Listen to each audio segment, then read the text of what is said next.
आपका unit 1 classes में स्वागत है।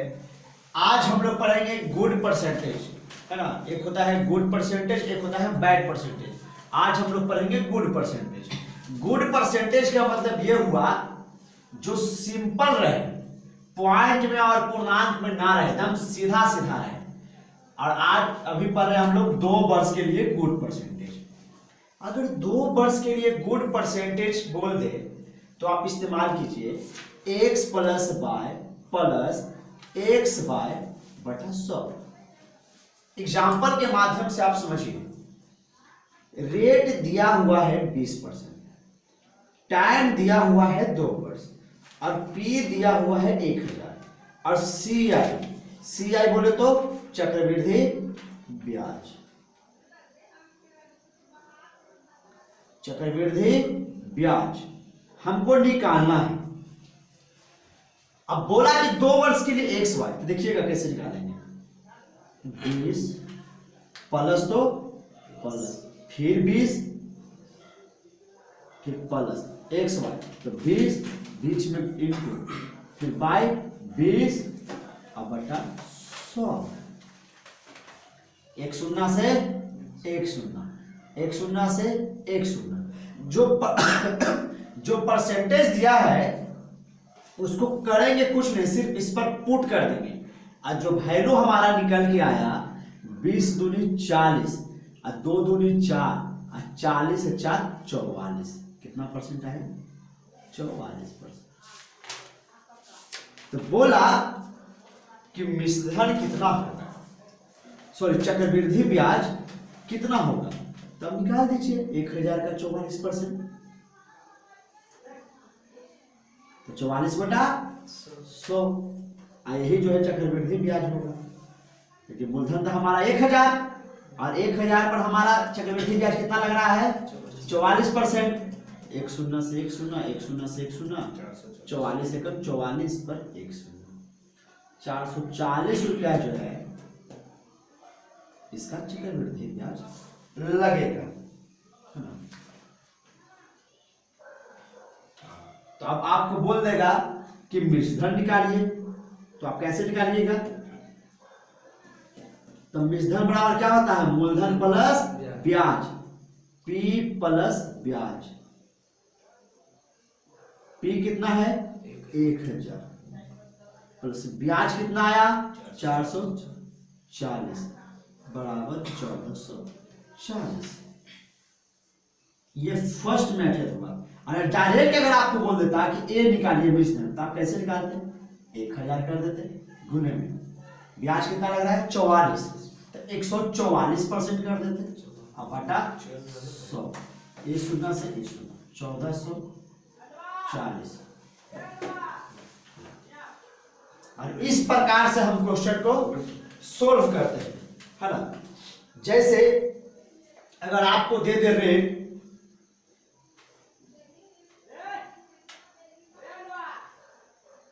अगर रेट आपको क्वेश्चन में दे दे रेट 16%, टी आपको पता है कि ये 2 वर्ष के लिए इस्तेमाल होगा, कि 2 वर्ष, और पी दे दे आपको 4000 है,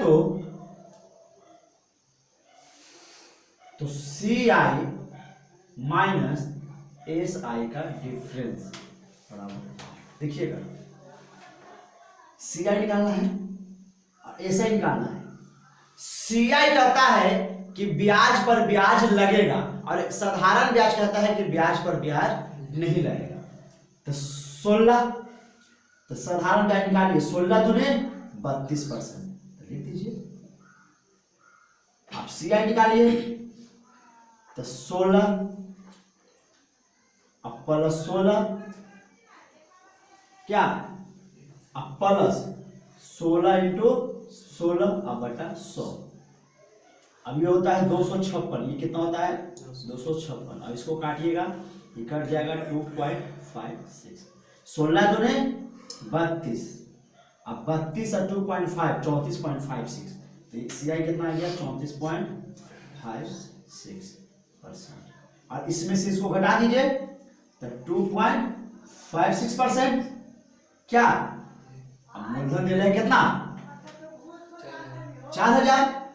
तब निकाल दीजिए 4000 इंटू 2.56% बटा 100।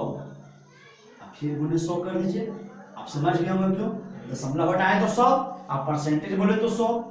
इसे कहा को कट गया और ये से ये कैंसिल हो गया। आप समझिएगा। अब यहां से यहां गुना कर दीजिए। 6 चौको 24, बाकी हाथ में 2, 4 5 20 2 22, बाकी हाथ में 2, 4 चौड़ी 8 2 10 और नीचे 1 शून्य है, 1 के बाद क्या करेंगे? मतलब चक्रवृद्धि ब्याज और साधारण ब्याज का अंतर क्या रुपया? 102.4 रुपया। इस प्रकार से प्रश्न आ जाए तो इस प्रकार से सोल्व कर देना है ना। उम्मीद करते हैं कि समझ में आ गया होगा।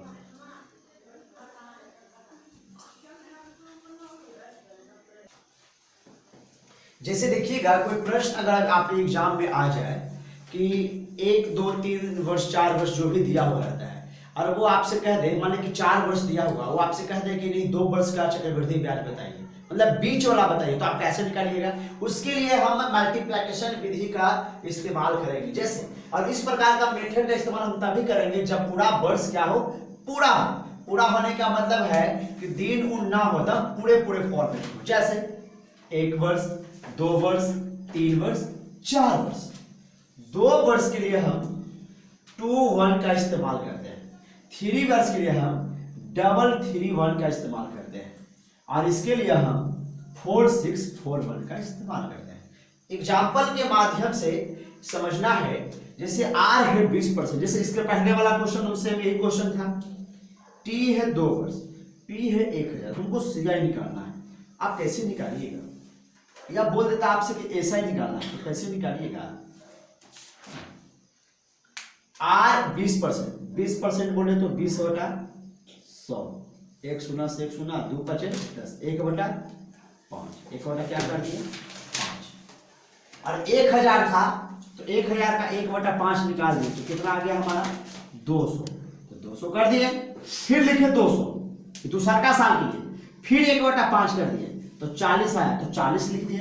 अब मल्टीप्लिकेशन विधि ये कहता है कि जो आपका संख्या निकल कर आए 2 वर्ष के लिए तो 2 और 1 से क्या कीजिए, गुना कीजिए। अगर 3 वर्ष रहे तो 3 1 से गुना कीजिए। अगर 4 वर्ष रहे तो 4 6 4 1 से गुना कीजिए। तो यहां था 2 वर्ष, तो 2 वर्ष के लिए हमको किससे गुना करना था? 2 1 से। तो हमने 2 से और 1 से क्या किया, गुना कर दिया। 2 दूनी 400 और 4 एकम 4, मतलब चक्रवृद्धि ब्याज कितना आ गया 440। अब बोलेगा साधारण ब्याज, तो साधारण ब्याज का मतलब क्या हुआ? 1 साल का। साधारण ब्याज का मतलब ये हुआ कि ब्याज पर ब्याज नहीं लगेगा। तो ब्याज पर ब्याज नहीं लगेगा तो यही तो है, ब्याज पर ब्याज नहीं लगेगा। तो कितना हो गया 400। बस यही डिफरेंस है और इसी प्रकार से क्वेश्चन को सोल्व करना है। इस पर और भी अभी हम प्रैक्टिस करते हैं 2-4 प्रश्न, उम्मीद करते हैं समझ में आ गया होगा। नोट कीजिए। अब देखिए, अब हम लोग समझते हैं 3 वर्ष के लिए। 2 वर्ष तो हम समझ गए। आर कहता है 20%, टी है 3 वर्ष, पी दे रहे 8000, तो सी आई और एस आई का डिफरेंस कितना होगा? अब समझिएगा 20% बोले तो 1 बटा 5, तो यहाँ लिख दीजिए 8000 गुनी 1 बटा 5, तो काट दीजिए 1600 में तो कर गया, तो यहाँ लिख दीजिए 1600। क्या दिक्कत है? फिर लिखिए 1600, फिर लिखिए 1 बटा 5, फिर इसको भी काटिए 320 मरतबे, तो लिखिए 320, फिर लिखिए 320 गुने 1 बटा 5, फिर इसको काटिए 64 मरतबे। 3 साल हो गया और 3 साल के लिए किससे गुना करना है? गुने 3 और गुने 1। 16 दिया 4800, अब 32 दिया 96 960 और 64 एकम 64। तो बोला कि सी आई कितना होगा? पूरा जोड़ दो, 4800 9 5700 5700 5800 हो जाएगा। अच्छा 12 5824 हो गया 5824। अब देखना दिमाग का खेल यहाँ पर होगा। अब पूछा कि सी और एस आई का अंतर कितना होगा। पहिलका साल के लिए सी और एस आई बराबर, पहिलका साल के लिए सी आई और एस आई क्या होगा, बराबर होगा। तो इसका कोई मतलब हुआ अंतर आएगा। जब दोनों बराबर है तो कोई अंतर आएगा, अंतर कितना आएगा 0। तो पहिलका साल के लिए एस आई और सी आई का होता है बराबर। तो अंतर पूछा तो अंतर यही रह गया, कितना हो गया जोड़ लीजिए 1024। 1024 हो गया। करना क्या है, क्योंकि ये एस आई है, देखिएगा अब 5824 है। टोटल सी आई कितना है 5824 और एस आई का अंदर पूछा, एस आई कितना है, पहले का साल जो निकलता है वो एस आई है। 4800 घटा दीजिए 1024 आया। 1024 कहां से आया, यहीं से आया। कहने का मतलब ये हुआ। और इस प्रकार से हम क्वेश्चन को सोल्व करते हैं। नोट कीजिए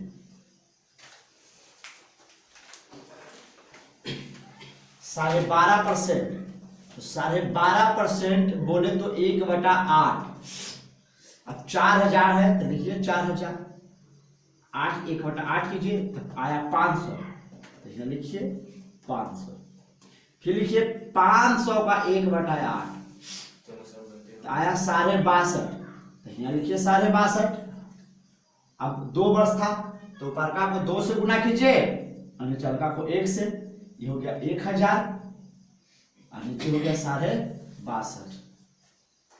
मतलब टोटल सीआई कितना हो गया 1062.5, तो यहाँ हो गया 1062.5।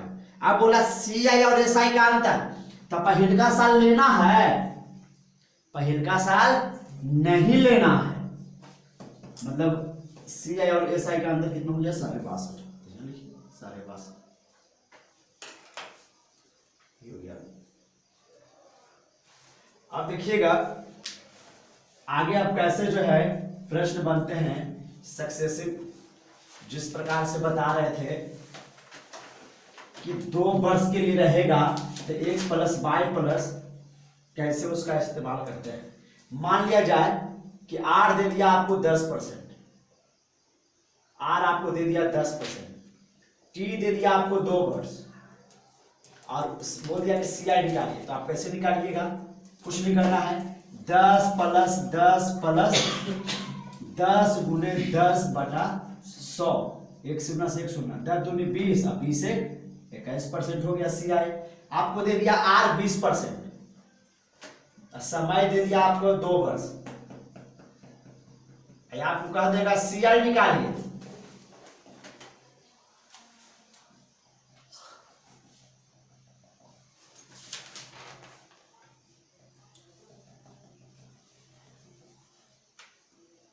तो आप कैसे निकालिएगा, तो 20 + 20 + 20 गुने 20/100, 1 शून्य से 1 शून्य, 1 शून्य से 20 दूनी 40 और 40 4 44%।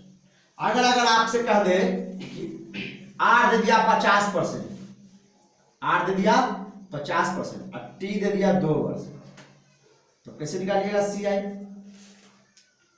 देखिए तो 50 + 50 गुने 50 गुने 50/100, इसे कट गया, इसे कट गया, 50 दूनी 100 और 25 ही हो गया 125%। बाकी आपको मूलधन दिया हुआ रहेगा। इस प्रकार के प्रश्न को हम इस तरीका से क्या करते हैं, सोल्व करते हैं, है ना। तो इस सब को ध्यान में रखना है। बाकी जो है आगे हम कल पढ़ेंगे नेक्स्ट क्लास में। आज के लिए इतना ही रहेगा। धन्यवाद, शुक्रिया। नोट कीजिए।